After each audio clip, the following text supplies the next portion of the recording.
You're listening to Winnipeg's Classic 107. My name is Simon Rusnak. On Friday, the Winnipeg Symphony Orchestra presents an eclectic evening of musical numbers showcasing three sections of the orchestra: strings, winds, and brass. To tell us more about the show, Maestro Daniel Reiskin has joined me. Hello.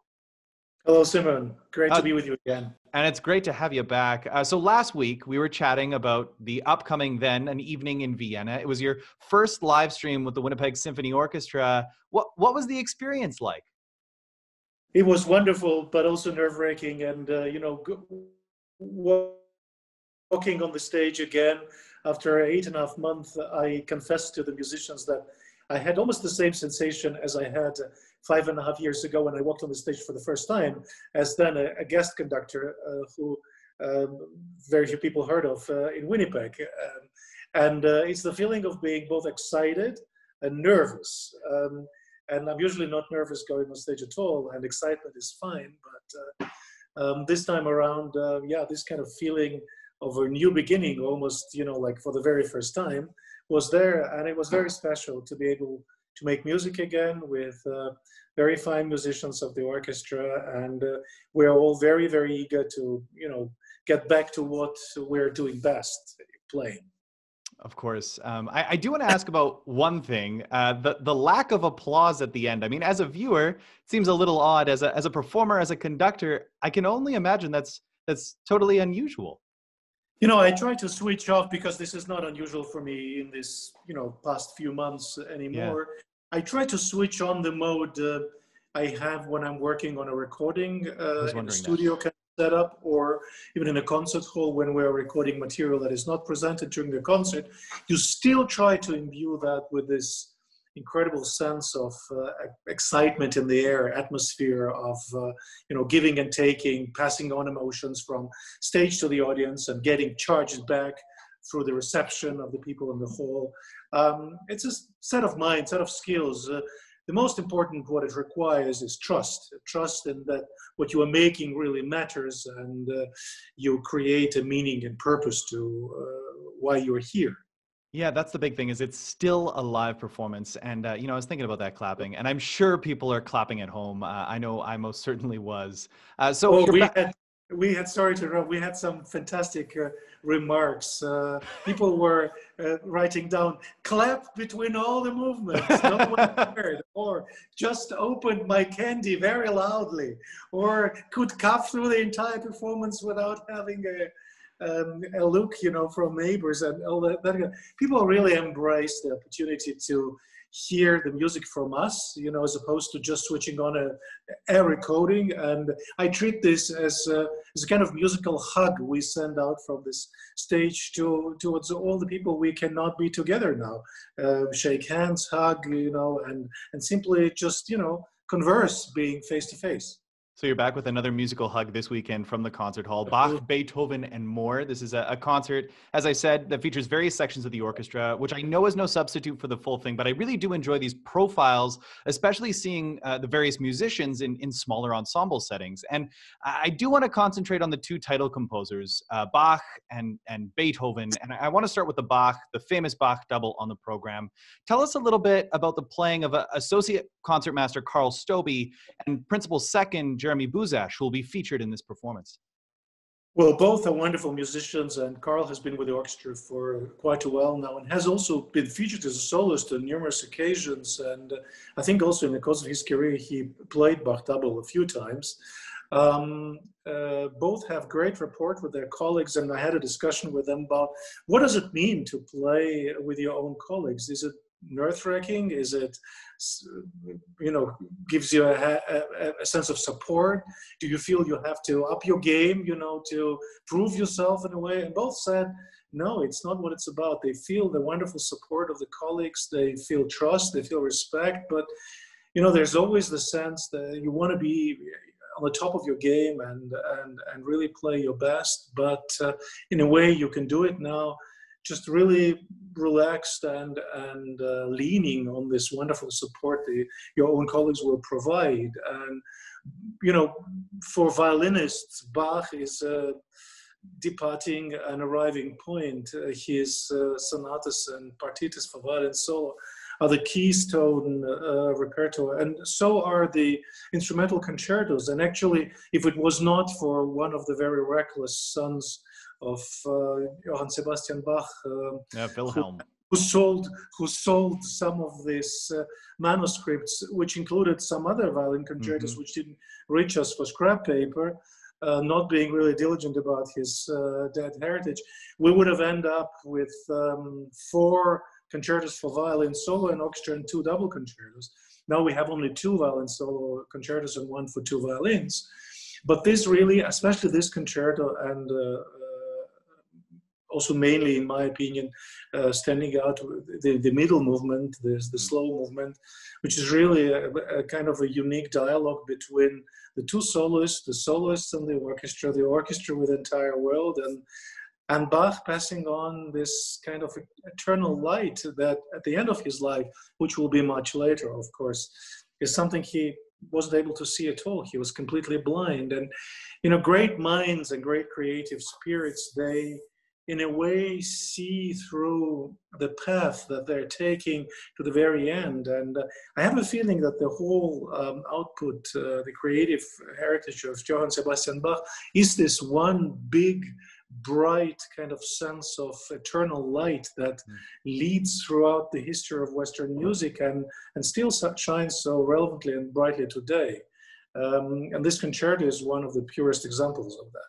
Yeah, real guiding light. And like you say, that middle movement will bring a tear to the eye, I'm sure, of many of the listeners. Absolutely gorgeous music. And just one another addition, he wrote, we know Bach mostly for his spiritual, for sacral music, which most of it he wrote after the period he was writing actually secular instrumental music at the court of a very Calvinistic prince who didn't care for church music to be written. But yet all his instrumental and seemingly secular music is imbued with this incredible sense of spirituality and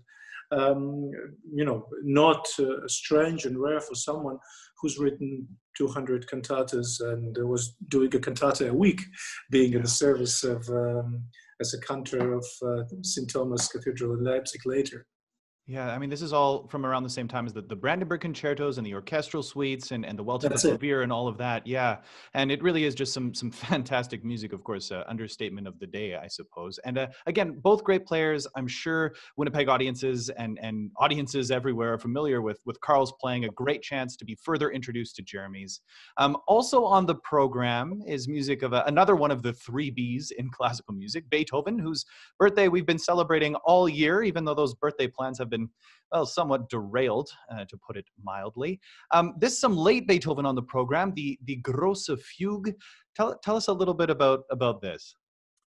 Also this piece is a clear nod towards Bach, and I think that it's rare to see two of the greatest composers of the Western classical music history actually finishing their career, their life in music with pieces that actually epitomize their skills in a way as Bach did with his art of fugue, which definitely served as an example to Beethoven's own Grosse Fuge, and Beethoven's Grand Fugue, which was one of his last works, actually the last full-scale work. And this work that has been largely misunderstood by contemporaries and by people in generations to come, feeling that this music is deranged, that it's inaccessible, that it's completely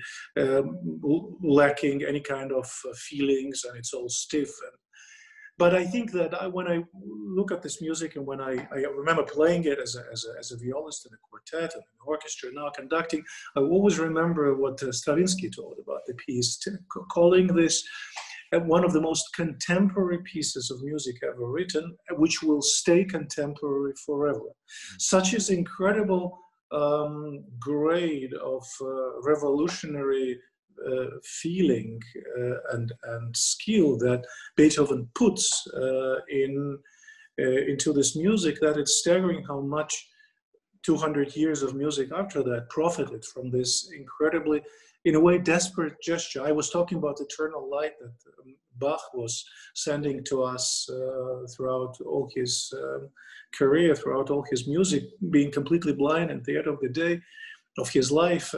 With Beethoven, it's being completely deaf. I mean, when composing Beethoven, his Ninth Symphony, and then a year later, this Grand Fugue, he couldn't really hear a tone. And yet, with all this incredible agony of inner torment, he manages to show this few rare moments of incredible beauty and tenderness within this seemingly inaccessible and misunderstood piece of work. And I think this is what, among all this organized chaos of total despair, what he managed to distill and crystallize, what was for him most important is the sound, the beauty of sound, the tenderness of touch, which you can produce with your bow on a string, and with that, or plucking it, and with that, producing this incredible phenomena, the sound on your instrument. I think in that sense, largely work of Bach and Beethoven are related, and Beethoven did very much take from Bach, not only in the fugue, also in Missa Solemnis a few years before that, and in his other late quartets. He was preoccupied with this. And by the way, returning back to Vienna, I think that fugue in a way is, which is both a very scholarly, academic kind of form, which any composer starts his career with learning how to write a decent fugue. It occupies their creative mind throughout the rest of their lives. And at the end of the day, as a testament to what their life were, many of them have come up with some of the incredible fugues or fugati in the history of music. I'm also returning to Mozart in his last symphony, number 41. The last pages of that you can frame in a Jupiter last movement's coda, final fugue, is a piece of art, as much as the art of fugue and the grosse fugue is. And there is something in that. And by the way, Beethoven himself entitles, his grosse fugue, and then it says something very enigmatic, somewhat free, somewhat scholarly or academic. And I think this is all about the step he wants to take. He wants to stay true to the art of this incredibly ruled and incredibly rigid set of rules that the fugue is. On the other hand, he needs to break these boundaries. He needs to take it further. He writes 3 fugues in the space of 1, and the analysis of this piece breaks minds of musicologists and music theoreticians for 200 years. I mean, that's really remarkable. It's a puzzle. Yeah, it's profound and personal, and like you say, it is a challenge. And one of the things that kind of struck me, you mentioned the Stravinsky and how this late Beethoven in particular has been a great inspiration to composers really since, and especially more modern composers. I think it was Bartók who walked around with the late quartets in his breast pocket or something like that. And so I'm thinking about how, we tackle these things and how they're very challenging at times and also very rewarding. But one of the things that struck me, I was reading the liner notes that James Manisham prepared for this concert, and he references the Austrian conductor, Felix Weingartner, who put this arrangement together. And in the liner notes, he says that the fugue is brought out more effectively by a string orchestra than a string quartet. That's what Weingartner said. Do you find that since you've been on both sides? And it's not only about this piece, it's about general late quartets by Beethoven that saw orchestrations by Mahler and von Bülow and Mottl. The symphonic nature of energy and the symphonic nature of magnitude of feelings that are encapsulated in this seemingly chamber music formats is overwhelming. And anyone who attempts orchestrating string quartets by Beethoven is seeing this as an undertaking of, again, this concentrated, distilled energy to fill it into a larger receptacle, to, again, together with Beethoven, break the boundaries of just 4 instruments, seemingly not having enough space for all these emotions to come out. the piece is played by string quartet, grosso fugue, or by a 60-piece string orchestra, or like in our case, 13-piece string orchestra, are three distinctly different works of art. But I would say, as I always refer to a score as written on paper music as a departing part of a deciphering process, having this cryptography on page, the process of bringing it out in sounding music, in revealed emotions, every one of us takes his own path. So result is always different, personal.